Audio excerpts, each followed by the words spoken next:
Aeroporto Internacional de Laredo, Texas. O caso da Continental Express é um divisor de águas no que se refere à investigação de acidentes. Parece estar bom lá fora. Verificação da cabine, ok. Estamos prontos para o checklist. Voo 2574 da Continental Express. Foi extremamente rápido. Motor. E muito violento. Era impossível controlar o avião. Oh, meu Deus, veja.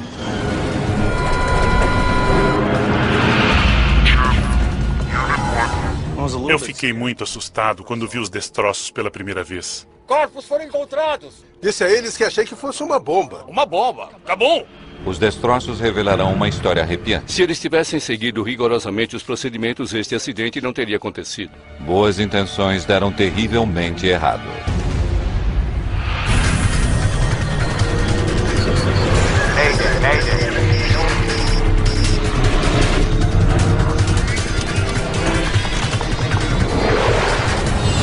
Mayday, desastres aéreos.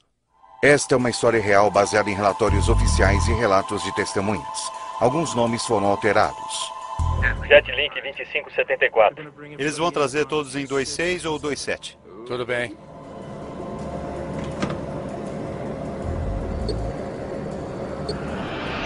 Voo de rotina.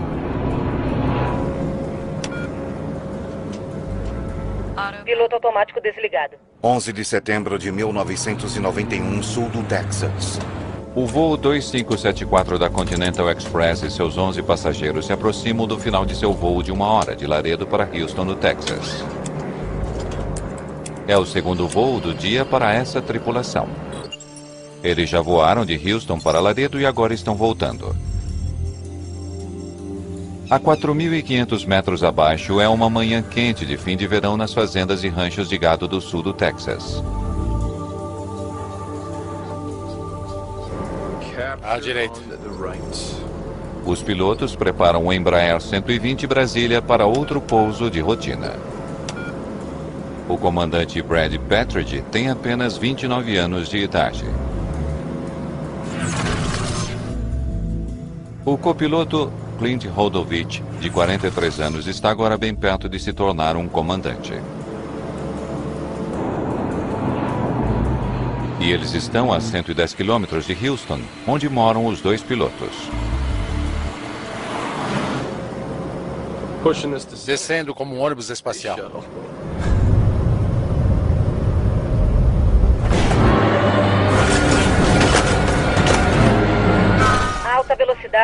Alta velocidade. Num piscar de olhos, o avião está mergulhando em direção ao solo. Ele desce mais de 600 metros em apenas alguns segundos.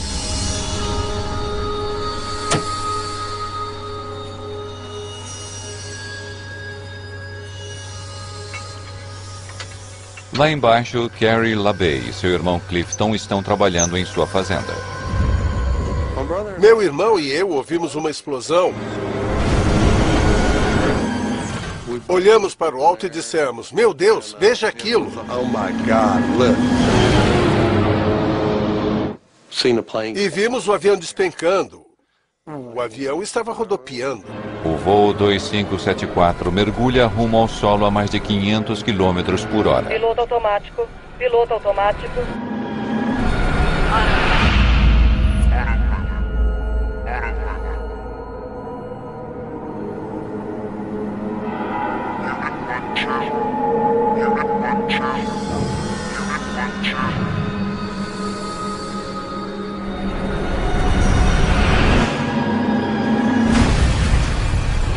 Quando ele atingiu o solo, houve uma enorme explosão.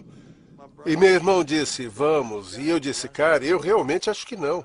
Não tem nada ali que eu queira ver.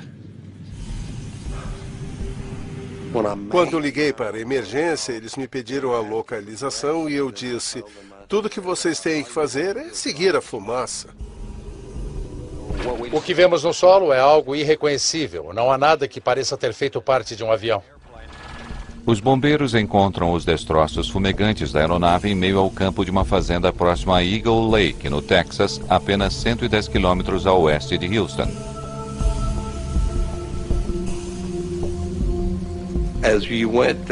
Quando chegamos ao local, se você não soubesse que era um avião, você teria apenas achado que era um monte de lixo que ainda estava queimando. 10 corpos foram encontrados entre os destroços e 4 do lado de fora. Todas as 14 pessoas a bordo, incluindo Patridge e Rodosovich, estão mortos. Agora os investigadores precisam descobrir por que essas pessoas morreram em um popular voo de ponte aérea. Sempre que um passageiro morre em um voo regular, acionamos uma equipe inteira. Isso é implícito. Temos aproximadamente 12 especialidades que formam a equipe que vai até o local e precisamos de 3 a 4 horas para começarmos a agir. Gene Hitter é engenheiro especializado em mecânica de avião. Uma das principais coisas que fazemos em toda investigação de acidente é tentar descobrir por que o avião se comportou daquela forma. Teria sido um desempenho normal ou um mau funcionamento que poderia explicar a causa do acidente?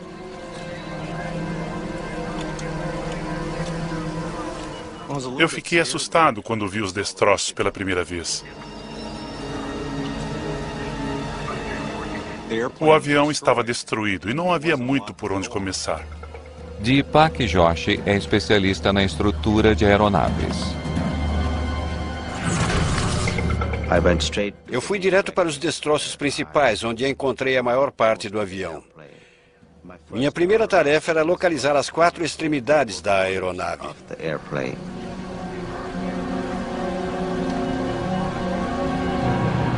O pequeno avião era um 120 Brasília turbo propulsor bimotor da Embraer. Seu tamanho e velocidade o haviam tornado popular em companhias aéreas regionais nos Estados Unidos. A frota da Continental Express inclui 34 dessas aeronaves.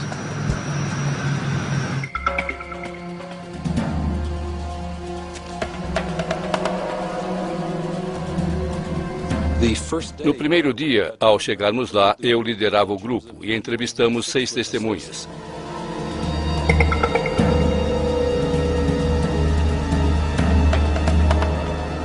Uma delas relatou que o avião parecia estar numa descida rotineira para o aeroporto. E enquanto ela o observava, viu que houve uma explosão. Houve uma explosão. Eu disse que parecia Como uma bomba.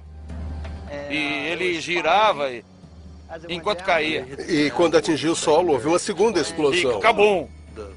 Foi com a primeira explosão que dissemos, oh meu Deus. Oh my God. Era possível ver um buraco nele. Parecia que ele tinha um buraco do tamanho de um Volkswagen. As testemunhas foram unânimes ao dizer que o avião estava em chamas antes de atingir o solo. Eu vi este avião, o fogo nas asas, e ele veio direto para baixo. A asa estava arrebentada, ela simplesmente estava pendurada. Os relatos das testemunhas são convincentes. Uma explosão causada por uma bomba parece ser uma possibilidade bastante real.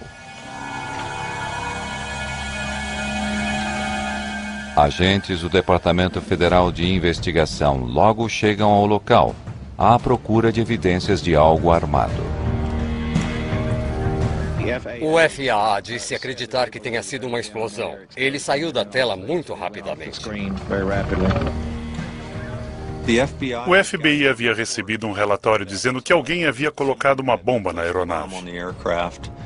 E eles estavam sendo muito cuidadosos, certificando-se de que não havia nenhuma evidência de qualquer tipo de bomba ou atividade criminosa. O NTSB ouviu relatos de uma testemunha protegida pelo governo federal num julgamento envolvendo drogas, em Laredo, que supostamente embarcaria no voo da Continental. O suspeito acabou perdendo o voo, pois o julgamento atrasou. O que estou dizendo é que nossos investigadores não têm qualquer informação a respeito disso. Estou sendo muito claro. Os destroços em si dão aos investigadores um indício imediato sobre o acidente. Eu vi que o cockpit estava lá, a fuselagem estava lá. A asa esquerda tinha se dobrado sobre a asa direita. E uma parte do estabilizador vertical estava lá. Mas o estabilizador horizontal não estava. O Embraer 120 é o que chamamos de um avião com cauda em T. O estabilizador horizontal fica na parte superior do estabilizador vertical. E então me perguntei onde ele poderia estar.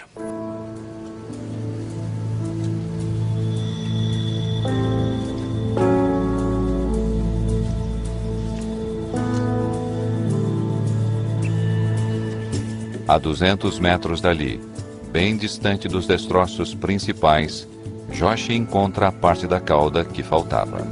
Alguém pode me ajudar aqui? Aquilo me fez acreditar que teria havido definitivamente uma explosão no avião. Tudo bem? Várias peças estavam espalhadas ao redor. Portanto, uma das questões-chave era o que aconteceu primeiro, o que iniciou esse evento.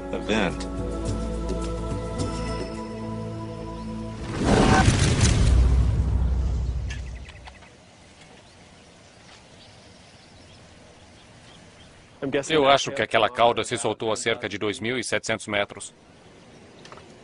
Havia alguma coisa ali. Aquela evidência nos dizia alguma coisa. Decifrar a mensagem não será fácil, mas com o desenrolar da história do voo 2574, investigadores irão descortinar um chocante cenário de acidente diferente de tudo que já viram antes.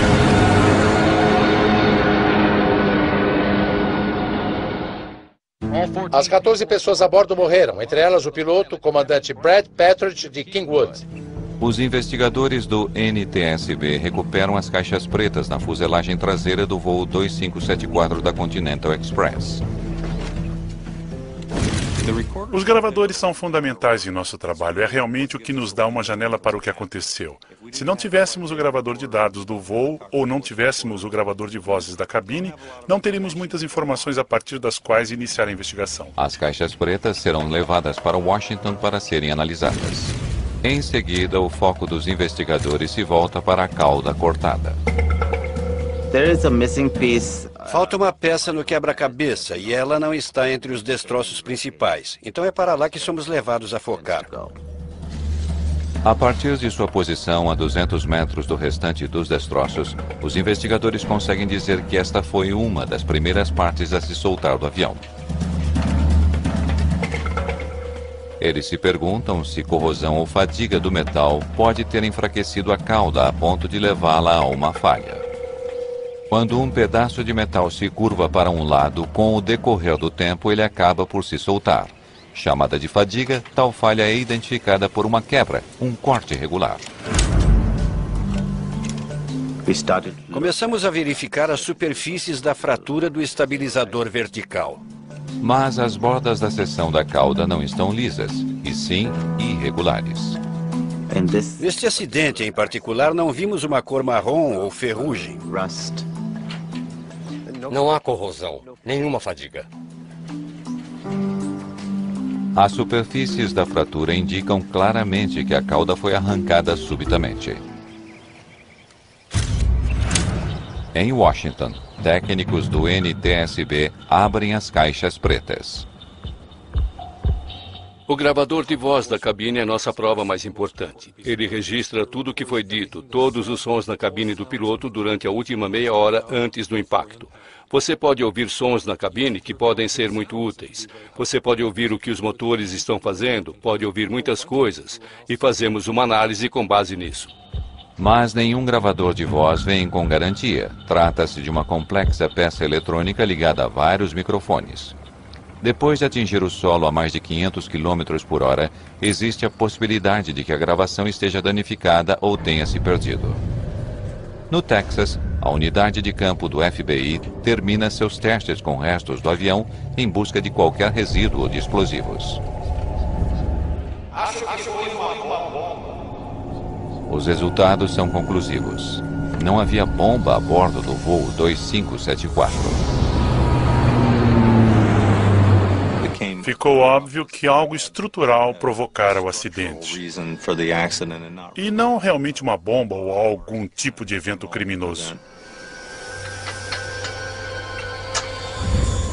O incêndio e a explosão no ar relatados por testemunhas haviam provavelmente sido causados quando a asa se soltou, incendiando o combustível. Investigadores descobrem que a seção da cauda não caiu em uma só peça. Eu percebi que o bordo de ataque do estabilizador horizontal esquerdo estava faltando. Isso é bastante incomum. Talvez uma pequena parte do bordo poderia estar faltando, mas não toda aquela parte de 3 metros. O bordo de ataque do lado direito ainda está fixado ao estabilizador, mas o da esquerda está faltando por inteiro. Bom, quando foi que esta peça se soltou? Uma questão-chave ali era qual foi a primeira parte que se soltou do avião. Porque muitas vezes o que desencadeou o evento é encontrado entre aquelas primeiras peças que se soltaram do avião em uma ruptura durante o voo. Agora, é extremamente importante que os investigadores encontrem o bordo de ataque que falta. Trata-se de uma peça moldada de 3 metros de comprimento. Sua forma arredondada permite que o ar passe suavemente sobre o estabilizador. Entretanto, a peça não é encontrada em nenhum lugar próximo do local do acidente. Realmente precisávamos dela, e havia uma frustração crescente porque achávamos que esta parte era crítica. Sem ela, eles não têm todas as peças da aeronave. E, o mais importante, eles não têm a peça que provavelmente foi a primeira a se soltar. Aquela evidência era realmente muito importante para esta investigação. E envidamos todos os nossos esforços para encontrá-la.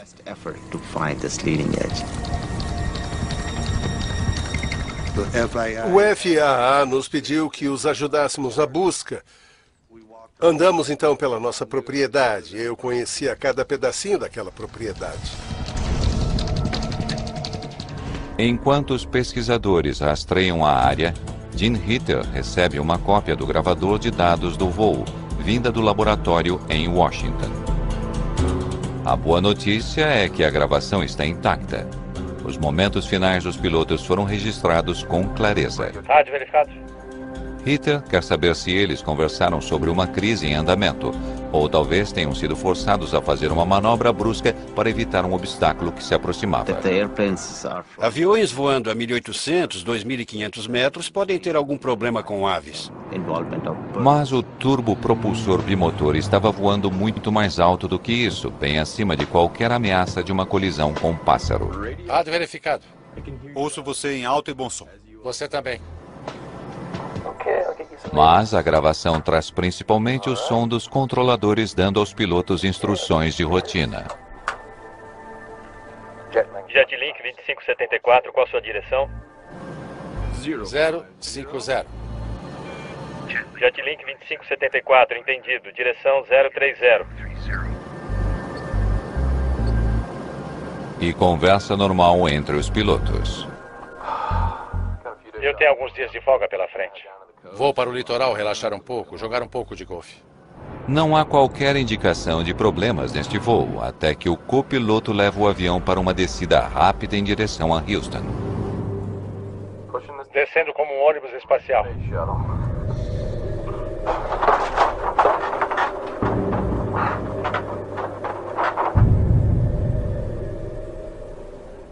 A gravação nos mostrou que a tripulação fora totalmente profissional. Eles não estavam fazendo nada que não deveriam ter feito. Investigadores procuram ouvir quaisquer outros indícios, sons de objetos na cabine.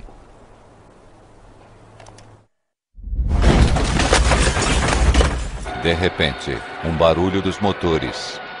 Alarmes de alerta de voo. Stall, stall, stall. Mas não há mais qualquer tipo de conversa. A gravação mostra aos investigadores que Patrick e Rodosovich não tiveram nenhum aviso a respeito do mergulho repentino do avião. O evento foi extremamente rápido. Acredito que não havia nada que a tripulação pudesse ter feito.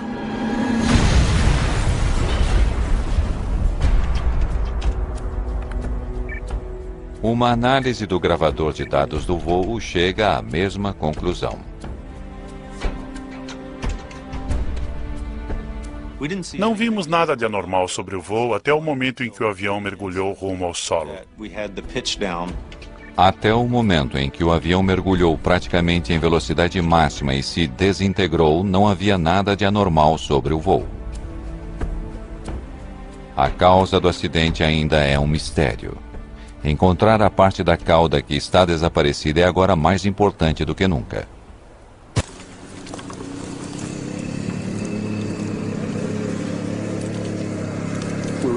Estávamos rastreando a área e depois de vários dias com dificuldade, contamos com voos feitos por grupos de voluntários da região que sobrevoavam o local. Eles estão rastreando uma área de 12 quilômetros quadrados em busca de uma peça de 3 metros de comprimento. Encontrá-la não é tarefa fácil. Havia uma necessidade crescente de encontrarmos aquela peça. E havia frustração porque aquilo era muito mais difícil do que pensávamos. Contávamos com engenheiros do fabricante da aeronave que nos ajudavam e nos diziam quanto a peça pesava. Você tem o peso da peça? E as dimensões da peça, para que pudéssemos ter uma ideia do que procurar. Ritter registra as coordenadas do local do acidente e estuda os padrões de tempo no dia do fato. Eu reuni aquelas informações e calculei um raio dentro do qual o bordo de ataque deveria estar. Finalmente, ele tem uma possível localização para a peça desaparecida. Acho que está por aqui em algum lugar. Ao longo dos dias seguintes, fomos até aquela área e estabelecemos um esquema para procurá-la. Nós a procuramos com veículos em terra e com um helicóptero. No terceiro dia de busca, boas notícias. Estávamos voando sobre a paisagem do Texas, sobre uma grande área de gado, e de repente o piloto ao meu lado disse: "Acho que eu a vi." A peça está na área prevista, mas tão bem camuflada que era quase impossível vê-la. Pessoas tinham passado por ali centenas de vezes, mas ela se confundia com a cerca. Oi, Jim. Encontramos. Exatamente onde você disse que estaria. Mas é claro, vocês é que não estavam procurando direito. Tínhamos passado vários dias inteiros, longos dias e noites, fazendo cálculos sobre onde procurar. Por isso eu fiquei exultante quando finalmente a encontramos. Agora que o bordo de ataque foi encontrado, os investigadores acreditam ter finalmente todas as peças do avião. Ficamos realmente animados porque era algo importante. Você quer fazer o seu melhor para entender o que aconteceu em um acidente. E se você não tem a peça-chave, sempre haverá perguntas. De imediato, eles percebem algo incomum.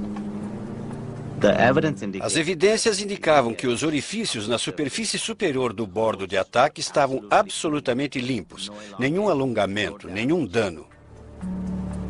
Mas os orifícios que mantinham a peça fixada à parte inferior do estabilizador estavam bastante diferentes. Os orifícios na parte inferior da superfície do bordo estavam alongados. Eles estavam rachados como se você os tivesse puxado pelos fixadores. A peça que faltava foi encontrada a mais de 1 quilômetro a sudoeste da seção da cauda.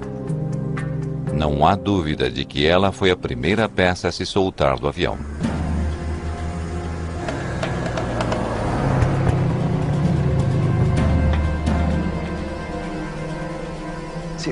Veja aqui. Perfeita na parte superior, mas destruída na parte inferior. O fato de os orifícios dos parafusos na parte superior do bordo de ataque não estarem danificados representa uma perspectiva assustadora. A impressão é que não havia parafusos na superfície superior do bordo de ataque do estabilizador horizontal. A descoberta coloca a equipe diante de duas questões importantes. Por que os parafusos estavam faltando?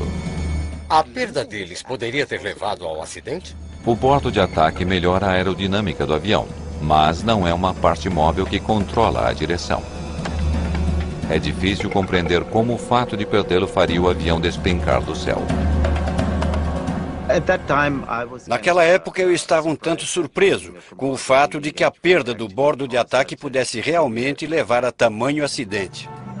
Agora que todas as peças do avião foram encontradas, a investigação parte para a sede do NTSB em Washington, Distrito de Colômbia. Estávamos apenas tentando juntar todas as peças do quebra-cabeça e tentando nos certificar de que entendíamos qual teria sido o movimento do avião depois que o bordo de ataque se soltou.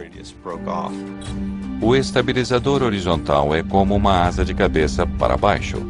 Ele empurra a cauda para baixo enquanto as asas a levantam. A redução da força sobre o estabilizador levanta a cauda e torna o voo instável. Ainda havia perguntas, talvez ainda fosse possível controlá-lo. E, portanto, fizemos uma simulação de engenharia tentando ver se haveria possibilidade de o avião voar ainda que perdesse o bordo de ataque. Mas descobrimos que realmente não se tratava de uma situação controlável. Depois que o bordo de ataque se soltou do avião, houve um pitch-over de 5 Gs negativos. E quando o ângulo de ataque ultrapassou os limites negativos, ele realmente fez soltar a asa. Portanto, foi um evento em que seria impossível haver sobreviventes.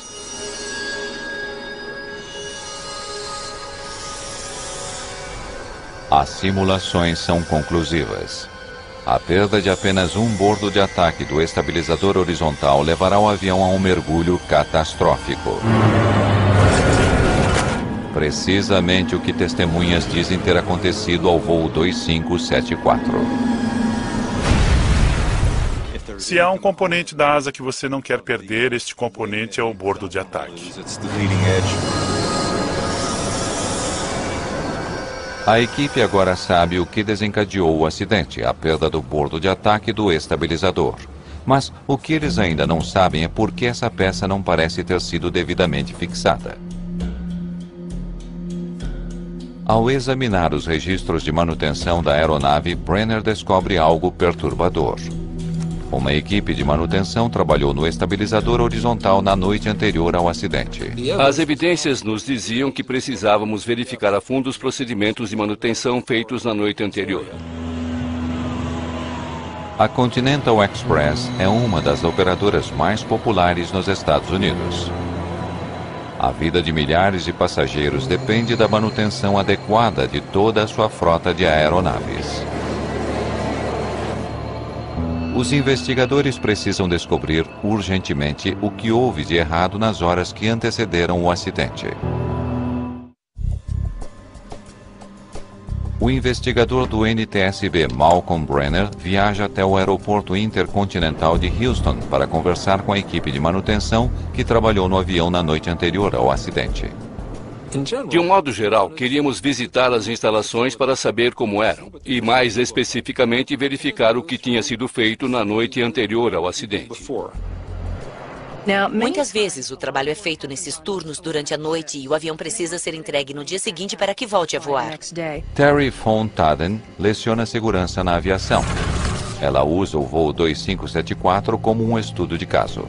Há uma pressão para que a aeronave esteja voando de novo rapidamente. Às vezes você consegue que o trabalho seja feito, às vezes não.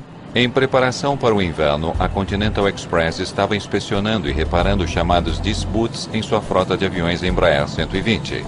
Dispute é um dispositivo de borracha que pode ser inflado pelos pilotos para quebrar o gelo nas asas e cauda.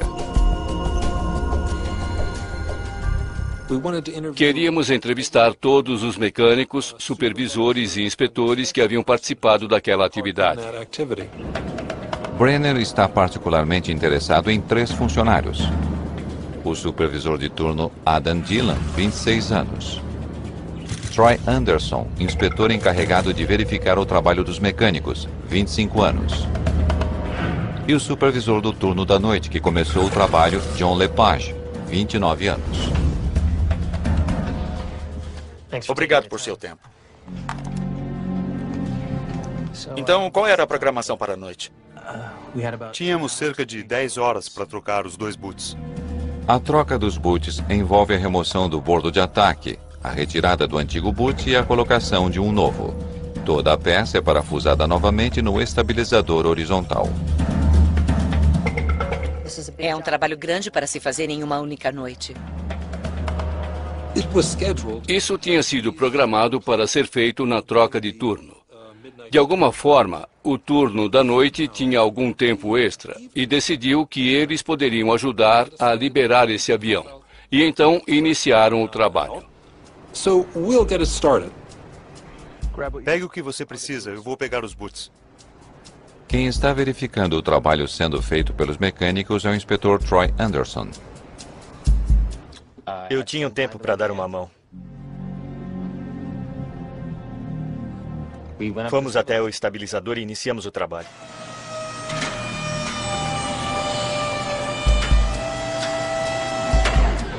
O mecânico começou a trabalhar na parte inferior. O inspetor se ofereceu para subir na cauda e trabalhar na parte superior. O turno da noite e o segundo turno do dia iria remover os parafusos que fazem a fixação do bordo de ataque. O restante do trabalho seria feito pelo turno da meia-noite. Às 22 horas, Adam Dillon assume como supervisor do turno da meia-noite. Olá. Terminando uma verificação C, manutenção do motor e uma troca de boot. Nos dois lados? Isso. Mudança de turno é um momento crucial porque estamos assumindo um trabalho já iniciado pela metade e temos de ser muito, muito específicos sobre o que foi feito e o que as outras pessoas irão assumir. Quando cheguei para o meu turno, eu perguntei até onde eles tinham ido com os disc boots. Os mecânicos verificam que muitos dos parafusos precisam ser removidos. Retirá-los leva mais tempo do que o esperado. Vi que eles ainda estavam tentando remover o bordo de ataque do lado direito. Não parecia que eles fossem conseguir fazer os dois lados. E então uma decisão crucial é tomada. Você já começou o lado esquerdo? Não. A equipe que iniciou os trabalhos nos disc boots foi para casa às 10h30. Não haveria tempo para fazermos os dois lados, por isso resolvi que faríamos apenas o lado direito naquela noite. Os investigadores ficam sabendo que o supervisor do turno da meia-noite decidiu que não havia tempo suficiente para fazer ambos os lados. Pessoal, esqueçam o lado esquerdo esta noite. Vamos tirar este avião daqui.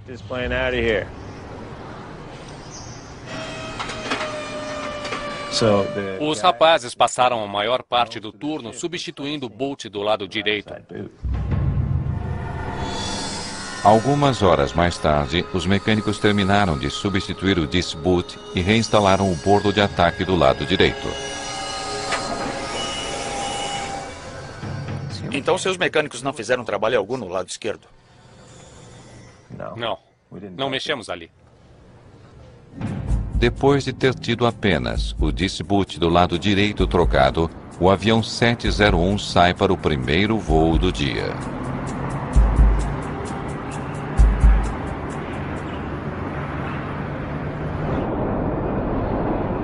Três horas mais tarde, o bordo de ataque esquerdo se desprende da cauda, fazendo a aeronave despencar de quase 3.700 metros rumo ao solo.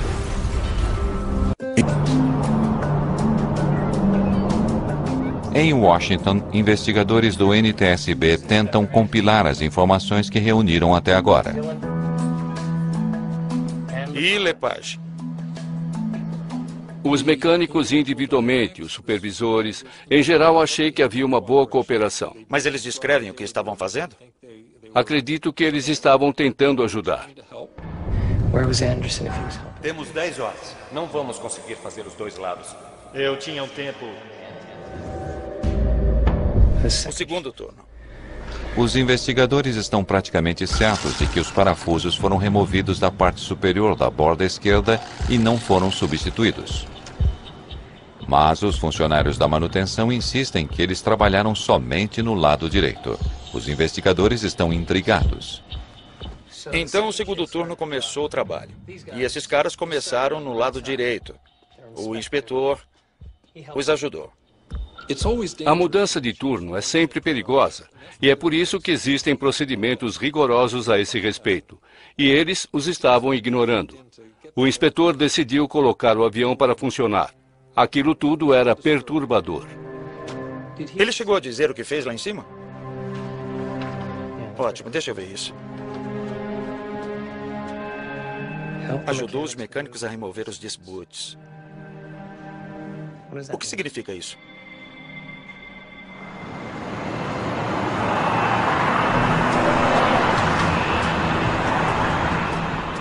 Mal Falcon Brenner volta para Houston para tentar determinar exatamente que trabalho o inspetor Anderson realizou no avião.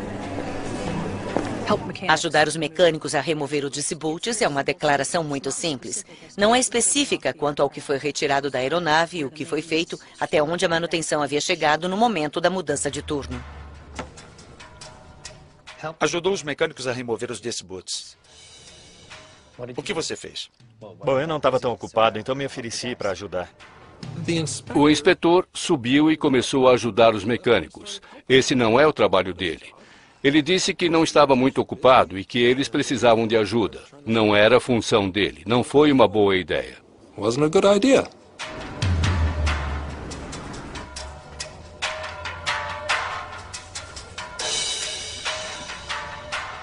Em que lado você trabalhou, Troy? Apenas no direito? Em ambos. Olha, quando eu fui embora, o plano era fazer ambos os lados.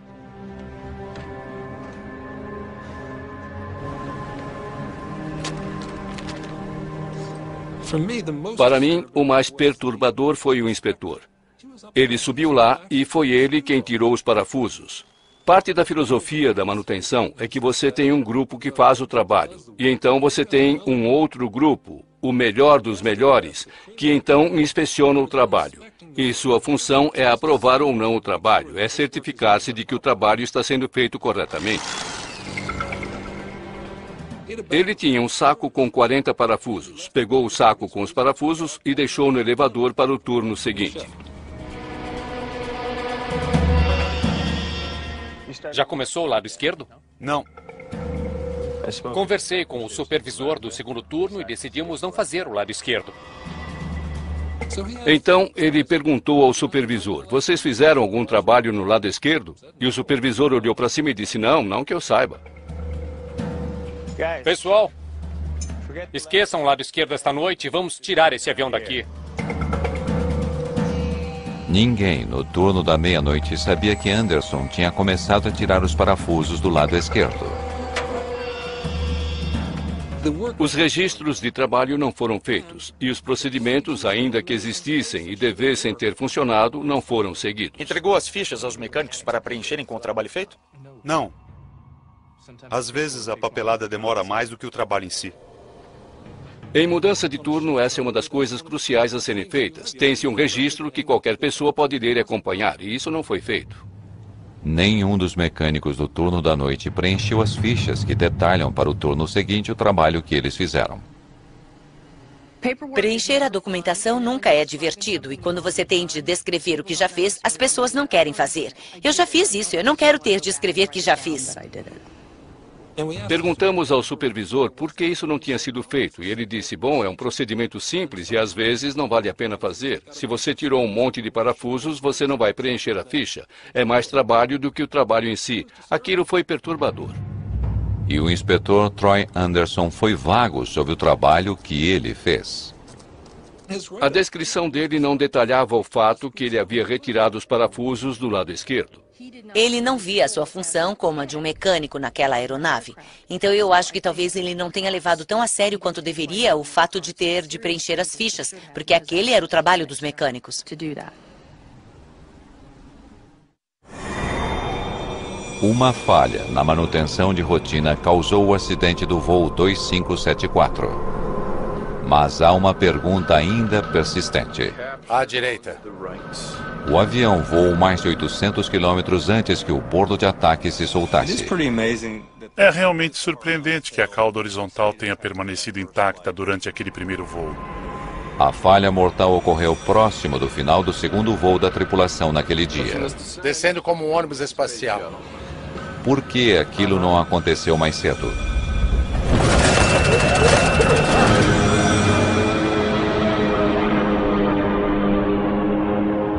Os investigadores verificam os registros dos dois voos. Eles comparam parâmetros de voo como velocidade, posição, altitude, em busca de qualquer coisa que possa lhes fornecer uma resposta. Era uma questão de quanto as forças teriam mudado. Eles focam na velocidade do avião durante a descida. Pouco antes do seu mergulho fatal, o voo 2574 atingiu uma velocidade de 481 km por hora. Embora segura sob condições normais, isso estava próximo da velocidade máxima e era 81 km por hora mais rápida do que a descida anterior. Eles conduzem um estudo para confirmar as suspeitas de que aqueles 81 km por hora a mais foram suficientes para provocar um desastre.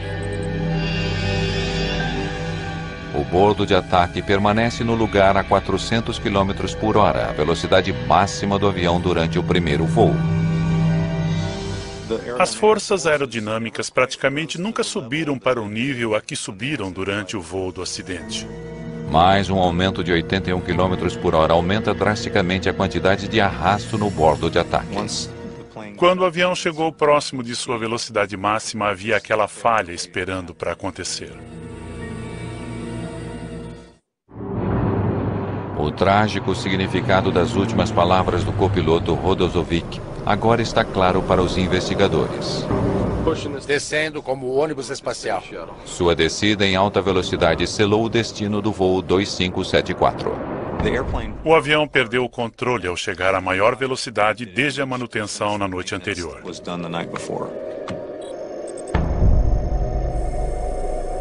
As forças aerodinâmicas eram muito altas e, portanto, no final, isso foi o suficiente para dobrar o bordo de ataque para baixo, porque ele não tinha sido fixado na parte superior da cauda horizontal. E isso fez dobrar para baixo até o ponto em que finalmente o ar foi forte o suficiente para arrancá-lo. A 481 km por hora, o bordo de ataque se desprende. Quando aquela parte se soltou, tornou-se impossível controlar o avião. Alta velocidade. Alta. E a força foi tamanha Motor. que no gravador de voz da cabine os pilotos não dizem coisa alguma depois que isso acontece. Devem ter ficado incapacitados, tamanha foi a violência da coisa. A enorme força G negativa teria imediatamente enviado sangue para o cérebro dos passageiros e da tripulação, deixando-os inconscientes.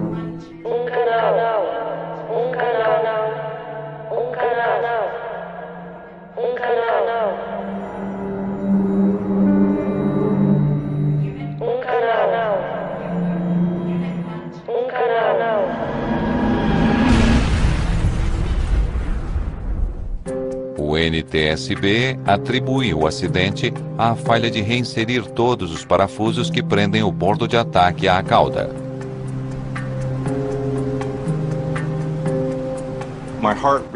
Fiquei pesaroso por todos os que tinham trabalhado no avião, porque eu sabia que se tratava de um erro humano. E tenho certeza de que quem quer que tenha estado envolvido naquela manutenção deve ter se sentido terrível por isso. O Conselho de Segurança também toma a decisão sem precedentes de responsabilizar a Continental Express por não se certificar de que todos os procedimentos de manutenção eram seguidos. Em especial, pela falha de não se certificar de que mecânicos e inspetores completassem a documentação de forma adequada. Às vezes a papelada demora mais tempo do que o trabalho em si. Este era um acidente evitável. Se eles tivessem seguido os procedimentos, o acidente não deveria ter acontecido. O acidente da Continental Express é um divisor de águas no que se refere a acidentes e investigação, porque foi uma das primeiras vezes em que a cultura da organização foi mencionada em uma investigação de acidente. Nunca antes o NTSB havia citado o gerenciamento sênior de uma companhia aérea por permitir um clima em que regras não eram cumpridas. A liderança precisa entender sua responsabilidade nestes acidentes e ter um maior compromisso com as pessoas na linha para que elas possam fazer seu trabalho de forma correta e eficiente. Como resultado do acidente, as empresas aéreas hoje colocam muito mais ênfase na garantia de que todos os procedimentos de segurança sejam seguidos. Elas usam sistemas computadorizados para controlar mais precisamente o trabalho dos mecânicos. Entretanto, uma melhor tecnologia é apenas parte da solução. Uma das coisas que tentamos levar as pessoas na linha da frente a fazer é conversar. Tentamos incentivá-las a falar, a saber que não há perguntas tolas. Toda pergunta é importante. Este é um caso em que pequenos desvios por parte de muitas pessoas em que o não cumprimento de regras que parecem pequenas para cada pessoa pode se acumular e levar a este terrível acidente. Um acidente horrível e que podia ter sido evitado.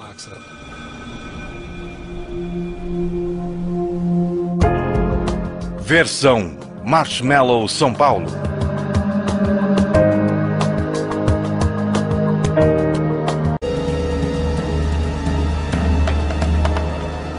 Uma delas relatou que o avião parecia estar numa descida rotineira para o aeroporto. E enquanto ela o observava, viu que houve uma explosão. Houve uma explosão. Eu disse que parecia como uma bomba. E ele girava enquanto caía. E quando atingiu o solo, houve uma segunda explosão. E acabou. Foi com a primeira explosão que dissemos, oh meu Deus. Oh my God. Era possível ver um buraco nele. Parecia que ele tinha um buraco do tamanho de um Volkswagen. As testemunhas foram unânimes ao dizer que o avião estava em chamas antes de atingir o solo. Eu vi este avião, o fogo nas asas, e ele veio direto para baixo. A asa estava arrebentada, ela simplesmente estava pendurada. Os relatos das testemunhas são convincentes. Uma explosão causada por uma bomba parece ser uma possibilidade bastante real. Agentes do Departamento Federal de Investigação logo chegam ao local, à procura de evidências de algo armado.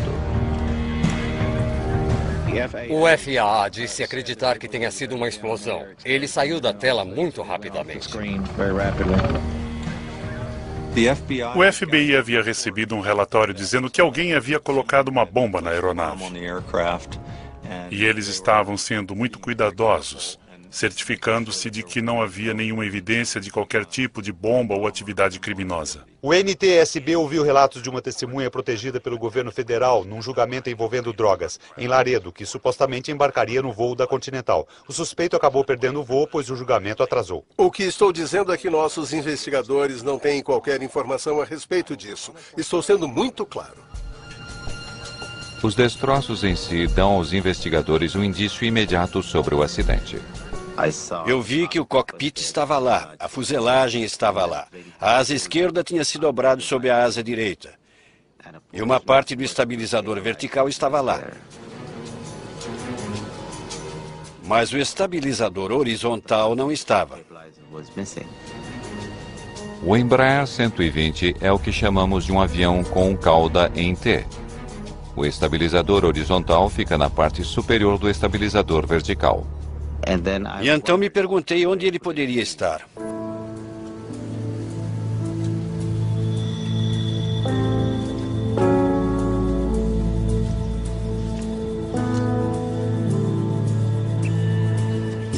A 200 metros dali, bem distante dos destroços principais, Josh encontra a parte da cauda que faltava. Alguém pode me ajudar aqui? Aquilo me fez acreditar que teria havido definitivamente uma explosão no avião. Tudo bem? Várias peças estavam espalhadas ao redor. Portanto, uma das questões-chave era o que aconteceu primeiro, o que iniciou esse evento.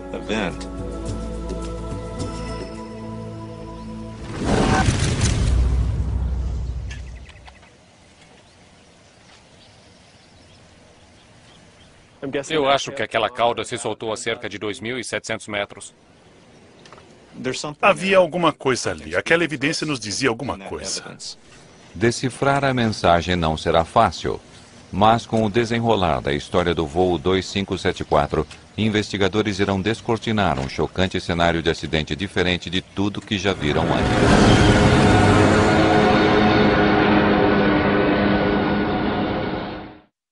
As 14 pessoas a bordo morreram, entre elas o piloto, o comandante Brad Patridge, de Kingwood. Os investigadores do NTSB recuperam as caixas pretas na fuselagem traseira do voo 2574 da Continental Express. Os gravadores são fundamentais em nosso trabalho. É realmente o que nos dá uma janela para o que aconteceu. Se não tivéssemos o gravador de dados do voo ou não tivéssemos o gravador de vozes da cabine, não teríamos muitas informações a partir das quais iniciar a investigação. As caixas pretas serão levadas para Washington para serem analisadas. Em seguida, o foco dos investigadores se volta para a cauda cortada. Falta uma peça no quebra-cabeça e ela não está entre os destroços principais. Então é para lá que somos levados a focar. A partir de sua posição a 200 metros do restante dos destroços, os investigadores conseguem dizer que esta foi uma das primeiras partes a se soltar do avião. Eles se perguntam se corrosão ou fadiga do metal pode ter enfraquecido a cauda a ponto de levá-la a uma falha. Quando um pedaço de metal se curva para um lado, com o decorrer do tempo ele acaba por se soltar. Chamada de fadiga, tal falha é identificada por uma quebra, um corte irregular. Começamos a verificar as superfícies da fratura do estabilizador vertical. Mas as bordas da seção da cauda não estão lisas, e sim irregulares. Neste acidente em particular, não vimos uma cor marrom ou ferrugem. Não há corrosão, nenhuma fadiga. As superfícies da fratura indicam claramente que a cauda foi arrancada subitamente. Em Washington, técnicos do NTSB abrem as caixas pretas. O gravador de voz da cabine é nossa prova mais importante. Ele registra tudo o que foi dito, todos os sons na cabine do piloto durante a última meia hora antes do impacto. Você pode ouvir sons na cabine que podem ser muito úteis. Você pode ouvir o que os motores estão fazendo, pode ouvir muitas coisas, e fazemos uma análise com base nisso. Mas nenhum gravador de voz vem com garantia. Trata-se de uma complexa peça eletrônica ligada a vários microfones. Depois de atingir o solo a mais de 500 km por hora, existe a possibilidade de que a gravação esteja danificada ou tenha se perdido. No Texas, a unidade de campo do FBI termina seus testes com restos do avião em busca de qualquer resíduo de explosivos. Acho que foi uma bomba. Os resultados são conclusivos. Não havia bomba a bordo do voo 2574. Ficou óbvio que algo estrutural provocara o acidente. E não realmente uma bomba ou algum tipo de evento criminoso. O incêndio e a explosão no ar relatados por testemunhas haviam provavelmente sido causados quando a asa se soltou, incendiando o combustível. Investigadores descobrem que a seção da cauda não caiu em uma só peça. Agora que o bordo de ataque foi encontrado, os investigadores acreditam ter finalmente todas as peças do avião. Ficamos realmente animados porque era algo importante. Você quer fazer o seu melhor para entender o que aconteceu em um acidente. E se você não tem a peça-chave, sempre haverá perguntas. De imediato, eles percebem algo incomum. As evidências indicavam que os orifícios na superfície superior do bordo de ataque estavam absolutamente limpos. Nenhum alongamento, nenhum dano. Mas os orifícios que mantinham a peça fixada à parte inferior do estabilizador estavam bastante diferentes. Os orifícios na parte inferior da superfície do bordo estavam alongados. Eles estavam rachados como se você os tivesse puxado pelos fixadores. A peça que faltava foi encontrada a mais de 1 quilômetro a sudoeste da seção da cauda. Não há dúvida de que ela foi a primeira peça a se soltar do avião.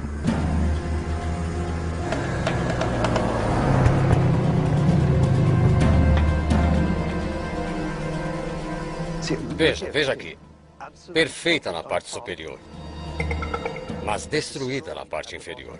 O fato de os orifícios dos parafusos na parte superior do bordo de ataque não estarem danificados representa uma perspectiva assustadora. A impressão é que não havia parafusos na superfície superior do bordo de ataque do estabilizador horizontal. A descoberta coloca a equipe diante de duas questões importantes. Por que os parafusos estavam faltando? A perda deles poderia ter levado ao acidente? O bordo de ataque melhora a aerodinâmica do avião, mas não é uma parte móvel que controla a direção. É difícil compreender como o fato de perdê-lo faria o avião despencar do céu. Naquela época eu estava um tanto surpreso com o fato de que a perda do bordo de ataque pudesse realmente levar a tamanho acidente. Agora que todas as peças do avião foram encontradas, a investigação parte para a sede do NTSB em Washington, Distrito de Colômbia. Estávamos apenas tentando juntar todas as peças do quebra-cabeça e tentando nos certificar de que entendíamos qual teria sido o movimento do avião depois que o bordo de ataque se soltou. O estabilizador horizontal é como uma asa de cabeça para baixo. Ele empurra a cauda para baixo enquanto as asas a levantam. A redução da força sobre o estabilizador levanta a cauda e torna o voo instável. Ainda havia perguntas, talvez ainda fosse possível controlá-lo. E, portanto, fizemos uma simulação de engenharia tentando ver se haveria possibilidade de o avião voar ainda que perdesse o bordo de ataque. Mas descobrimos que realmente não se tratava de uma situação controlável. Depois que o bordo de ataque se soltou do avião, houve um pitchover de 5 Gs negativos. E quando o ângulo de ataque ultrapassou os limites negativos, ele realmente fez soltar a asa. Portanto, foi um evento em que seria impossível haver sobreviventes.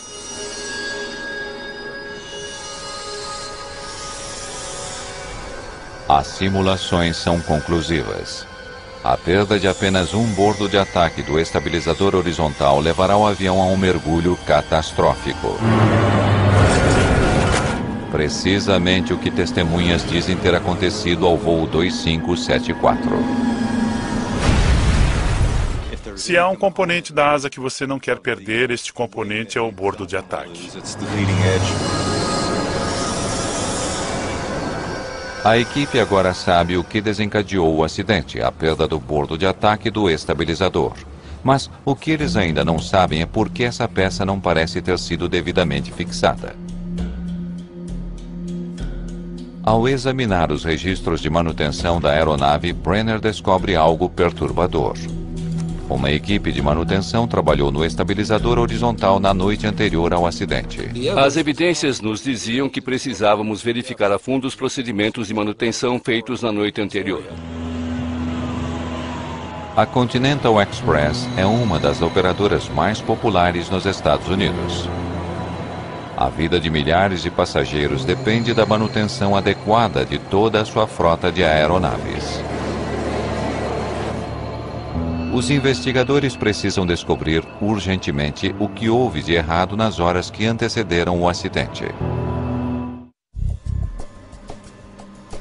O investigador do NTSB, Malcolm Brenner, viaja até o aeroporto intercontinental de Houston para conversar com a equipe de manutenção que trabalhou no avião na noite anterior ao acidente. De um modo geral, queríamos visitar as instalações para saber como eram e, mais especificamente, verificar o que tinha sido feito na noite anterior ao acidente. Muitas vezes o trabalho é feito nesses turnos durante a noite e o avião precisa ser entregue no dia seguinte para que volte a voar. Terry von Taden leciona segurança na aviação. Ela usa o voo 2574 como um estudo de caso. Há uma pressão para que a aeronave esteja voando de novo rapidamente. Às vezes você consegue que o trabalho seja feito, às vezes não. Em preparação para o inverno, a Continental Express estava inspecionando e reparando chamados disputes em sua frota de aviões Embraer 120. Dispute é um dispositivo de borracha que pode ser inflado pelos pilotos para quebrar o gelo nas asas e cauda. Queríamos entrevistar todos os mecânicos, supervisores e inspetores que haviam participado daquela atividade. Brenner está particularmente interessado em 3 funcionários. O supervisor de turno Adam Dillon, 26 anos. Troy Anderson, inspetor encarregado de verificar o trabalho dos mecânicos, 25 anos. E o supervisor do turno da noite que começou o trabalho, John Lepage, 29 anos. Obrigado por seu tempo. Então, qual era a programação para a noite? Tínhamos cerca de 10 horas para trocar os 2 boots. A troca dos boots envolve a remoção do bordo de ataque, a retirada do antigo boot e a colocação de um novo. Toda a peça é parafusada novamente no estabilizador horizontal. É um trabalho grande para se fazer em uma única noite. Isso tinha sido programado para ser feito na troca de turno. De alguma forma, o turno da noite tinha algum tempo extra e decidiu que eles poderiam ajudar a liberar esse avião. E então iniciaram o trabalho. Pegue o que você precisa, eu vou pegar os boots. Quem está verificando o trabalho sendo feito pelos mecânicos? Eu percebi que o bordo de ataque do estabilizador horizontal esquerdo estava faltando. Isso é bastante incomum. Talvez uma pequena parte do bordo poderia estar faltando, mas não toda aquela parte de 3 metros. O bordo de ataque do lado direito ainda está fixado ao estabilizador, mas o da esquerda está faltando por inteiro. Bom, quando foi que esta peça se soltou? Uma questão-chave ali era qual foi a primeira parte que se soltou do avião. Porque muitas vezes o que desencadeou o evento é encontrado entre aquelas primeiras peças que se soltaram do avião em uma ruptura durante o voo. Agora, é extremamente importante que os investigadores encontrem o bordo de ataque que falta. Trata-se de uma peça moldada de 3 metros de comprimento. Sua forma arredondada permite que o ar passe suavemente sobre o estabilizador. Entretanto, a peça não é encontrada em nenhum lugar próximo do local do acidente. Realmente precisávamos dela, e havia uma frustração crescente porque achávamos que esta parte era crítica. Sem ela, eles não têm todas as peças da aeronave. E, o mais importante, eles não têm a peça que provavelmente foi a primeira a se soltar. Aquela evidência era realmente muito importante para esta investigação. E envidamos todos os nossos esforços para encontrá-la.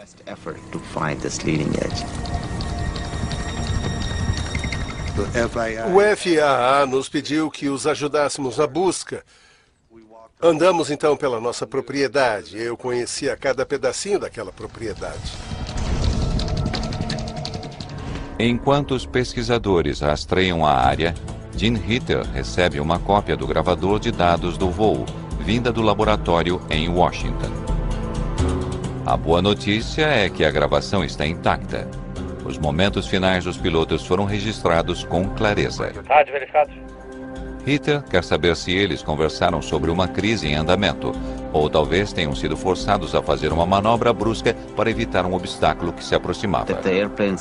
Aviões voando a 1.800, 2.500 metros podem ter algum problema com aves. Mas o turbopropulsor bimotor estava voando muito mais alto do que isso, bem acima de qualquer ameaça de uma colisão com um pássaro. Rádio verificado. Ouço você em alto e bom som. Você também. Mas a gravação traz principalmente o som dos controladores dando aos pilotos instruções de rotina. Jetlink 2574, qual a sua direção? 050. Jetlink 2574, entendido. Direção 030. E conversa normal entre os pilotos. Eu tenho alguns dias de folga pela frente. Vou para o litoral relaxar um pouco, jogar um pouco de golfe. Não há qualquer indicação de problemas neste voo, até que o copiloto leva o avião para uma descida rápida em direção a Houston. Descendo como um ônibus espacial.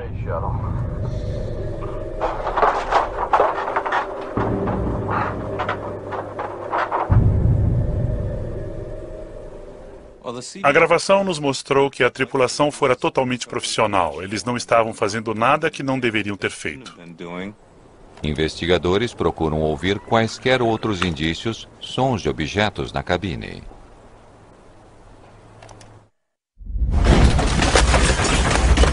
De repente, um barulho dos motores. Alarmes de alerta de voo. Stall, stall, stall. Mas não há mais qualquer tipo de conversa. A gravação mostra aos investigadores que Patrick e Rodosovich não tiveram nenhum aviso a respeito do mergulho repentino do avião. O evento foi extremamente rápido. Acredito que não havia nada que a tripulação pudesse ter feito.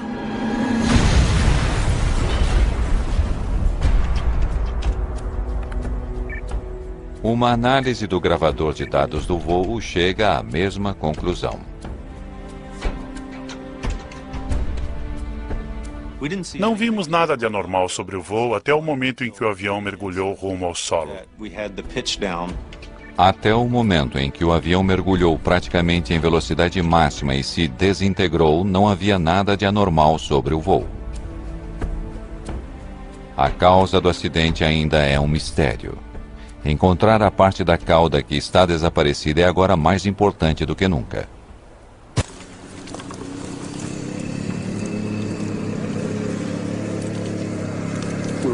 Estávamos rastreando a área e depois de vários dias com dificuldade, contamos com voos feitos por grupos de voluntários da região que sobrevoavam o local.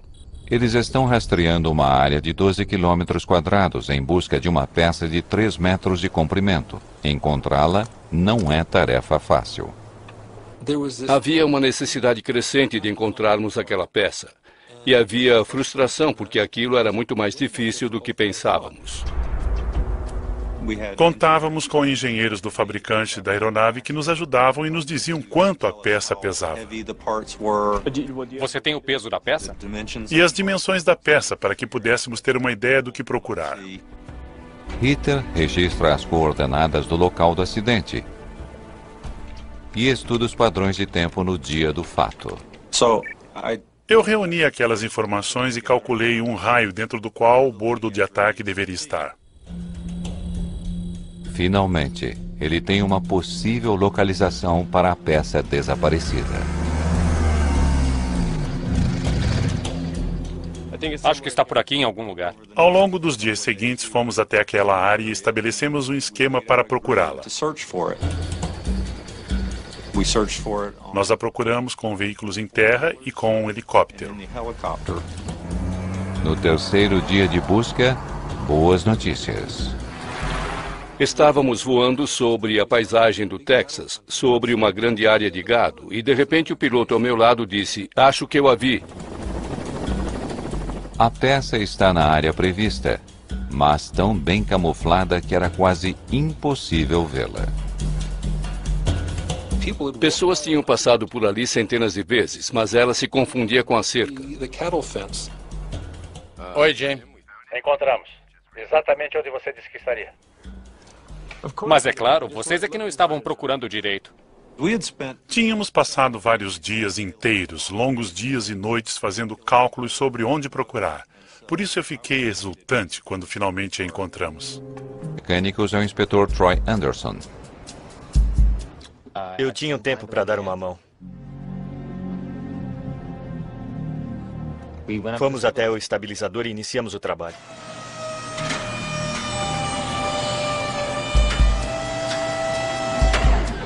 O mecânico começou a trabalhar na parte inferior. O inspetor se ofereceu para subir na cauda e trabalhar na parte superior. O turno da noite e o segundo turno do dia iria remover os parafusos que fazem a fixação do bordo de ataque.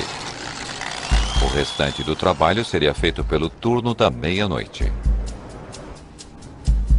Às 22 horas, Adam Dillon assume como supervisor do turno da meia-noite. Olá. Terminando uma verificação C, manutenção do motor e uma troca de boot. Nos dois lados? Isso. Mudança de turno é um momento crucial porque estamos assumindo um trabalho já iniciado pela metade e temos de ser muito, muito específicos sobre o que foi feito e o que as outras pessoas irão assumir. Quando cheguei para o meu turno, eu perguntei até onde eles tinham ido com os disc boots. Os mecânicos verificam que muitos dos parafusos precisam ser removidos. Retirá-los leva mais tempo do que o esperado. Vi que eles ainda estavam tentando remover o bordo de ataque do lado direito. Não parecia que eles fossem conseguir fazer os dois lados. E então uma decisão crucial é tomada. Você já começou o lado esquerdo? Não. A equipe que iniciou os trabalhos nos disc boots foi para casa às 10h30.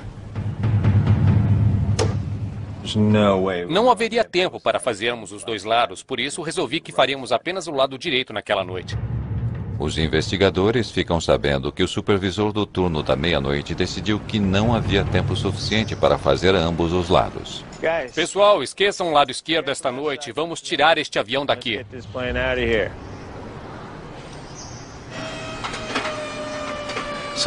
Os rapazes passaram a maior parte do turno substituindo o Bolt do lado direito. Algumas horas mais tarde, os mecânicos terminaram de substituir o Disc-Boot e reinstalaram o bordo de ataque do lado direito. Então seus mecânicos não fizeram trabalho algum no lado esquerdo? Não mexemos ali. Depois de ter tido apenas o Disc-Boot do lado direito trocado, o avião 701 sai para o primeiro voo do dia.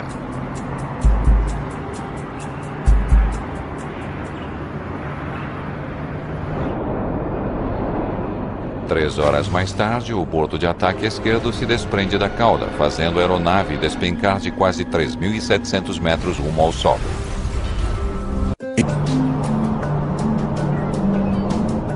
Em Washington, investigadores do NTSB tentam compilar as informações que reuniram até agora. E Lepage?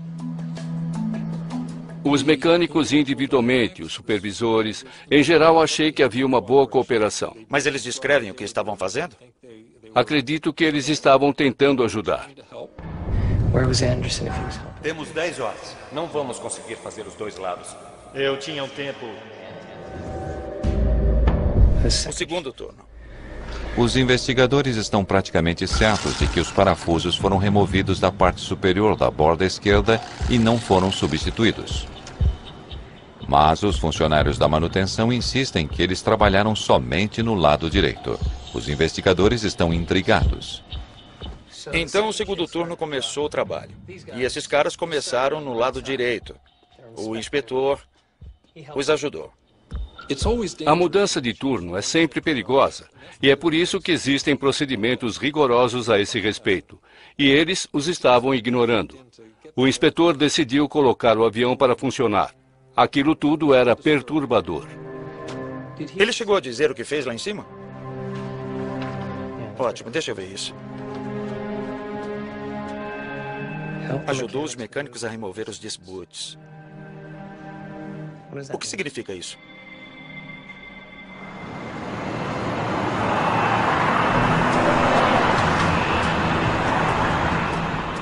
Malcolm Brenner volta para Houston para tentar determinar exatamente que trabalho o inspetor Anderson realizou no avião.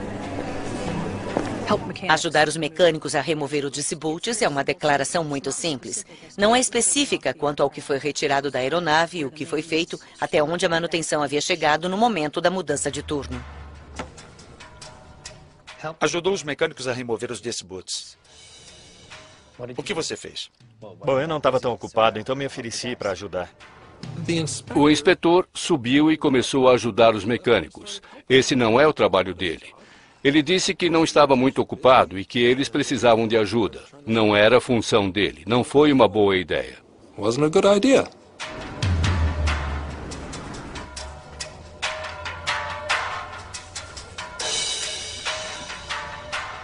Em que lado você trabalhou, Troy? Apenas no direito? Em ambos. Olha, quando eu fui embora, o plano era fazer ambos os lados.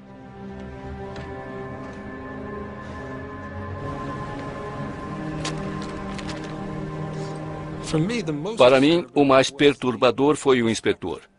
Ele subiu lá e foi ele quem tirou os parafusos. Parte da filosofia da manutenção é que você tem um grupo que faz o trabalho. E então você tem um outro grupo, o melhor dos melhores, que então inspeciona o trabalho. E sua função é aprovar ou não o trabalho, é certificar-se de que o trabalho está sendo feito corretamente. Ele tinha um saco com 40 parafusos. Pegou o saco com os parafusos e deixou no elevador para o turno seguinte.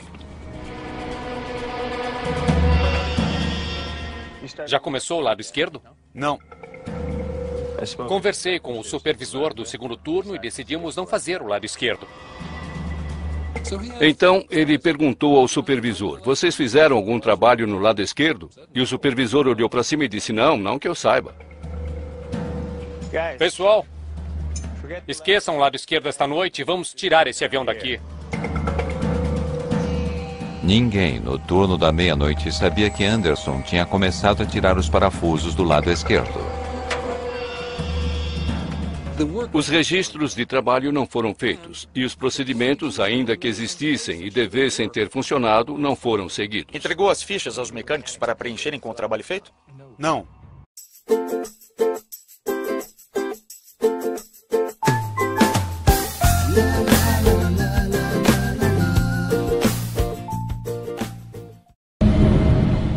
Aeroporto Internacional de Laredo, Texas. O caso da Continental Express é um divisor de águas no que se refere à investigação de acidentes. Parece estar bom lá fora. Verificação da cabine, ok. Estamos prontos para o checklist. Voo 2574 da Continental Express. Foi extremamente rápido. Motor. E muito violento. Era impossível controlar o avião. Oh, meu Deus, veja.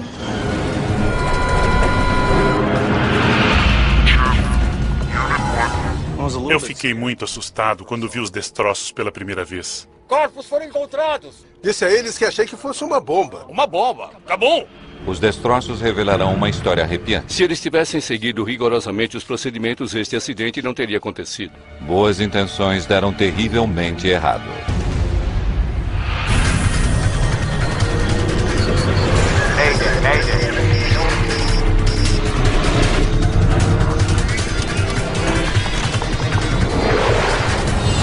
Mayday, desastres aéreos. Esta é uma história real baseada em relatórios oficiais e relatos de testemunhas. Alguns nomes foram alterados. Jetlink 2574. Eles vão trazer todos em 26 ou 27. Tudo bem.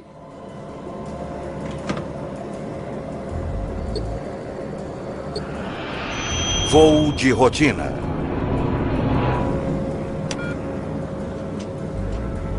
Piloto automático desligado. 11 de setembro de 1991, sul do Texas. O voo 2574 da Continental Express e seus 11 passageiros se aproximam do final de seu voo de 1 hora de Laredo para Houston, no Texas. É o segundo voo do dia para essa tripulação. Eles já voaram de Houston para Laredo e agora estão voltando. A 4.500 metros abaixo é uma manhã quente de fim de verão nas fazendas e ranchos de gado do sul do Texas. À direita. Os pilotos preparam o Embraer 120 Brasília para outro pouso de rotina. O comandante Brad Patridge tem apenas 29 anos de idade. O copiloto Clint Hodovich, de 43 anos, está agora bem perto de se tornar um comandante. E eles estão a 110 quilômetros de Houston, onde moram os dois pilotos. Descendo como um ônibus espacial.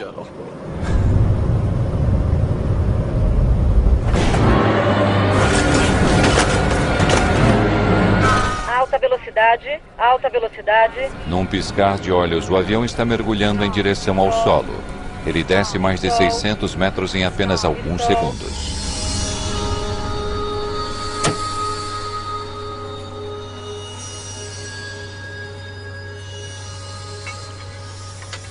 Lá embaixo, Carrie LaBey e seu irmão Clifton estão trabalhando em sua fazenda.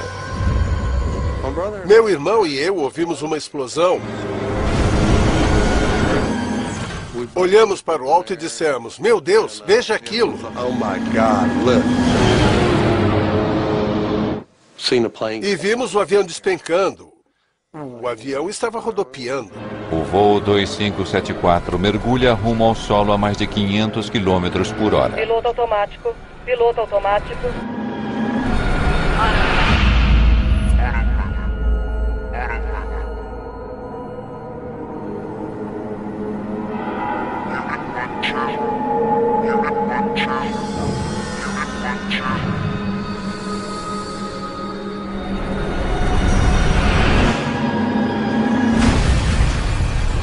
Quando ele atingiu o solo, houve uma enorme explosão. E meu irmão disse, vamos. E eu disse, cara, eu realmente acho que não. Não tem nada ali que eu queira ver. Quando liguei para a emergência, eles me pediram a localização e eu disse, tudo que vocês têm que fazer é seguir a fumaça. O que vemos no solo é algo irreconhecível. Não há nada que pareça ter feito parte de um avião. Os bombeiros encontram os destroços fumegantes da aeronave em meio ao campo de uma fazenda próxima a Eagle Lake, no Texas, apenas 110 quilômetros a oeste de Houston.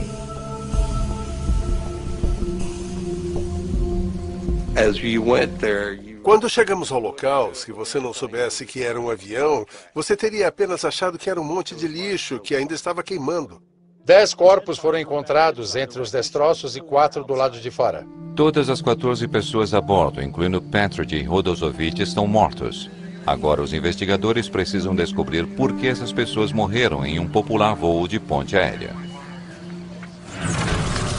Sempre que um passageiro morre em um voo regular, acionamos uma equipe inteira. Isso é implícito. Temos aproximadamente 12 especialidades que formam a equipe que vai até o local e precisamos de 3 a 4 horas para começarmos a agir. Gene Ritter é engenheiro especializado em mecânica de avião. Uma das principais coisas que fazemos em toda investigação de acidente é tentar descobrir por que o avião se comportou daquela forma. Teria sido um desempenho normal ou um mau funcionamento que poderia explicar a causa do acidente?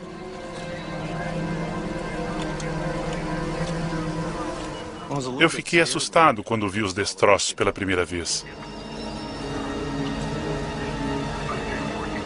O avião estava destruído e não havia muito por onde começar. Deepak Joshi é especialista na estrutura de aeronaves. Eu fui direto para os destroços principais, onde encontrei a maior parte do avião. Minha primeira tarefa era localizar as 4 extremidades da aeronave.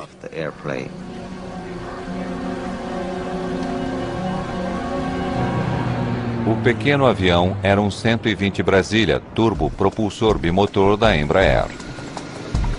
Seu tamanho e velocidade o haviam tornado popular em companhias aéreas regionais nos Estados Unidos. A frota da Continental Express inclui 34 dessas aeronaves.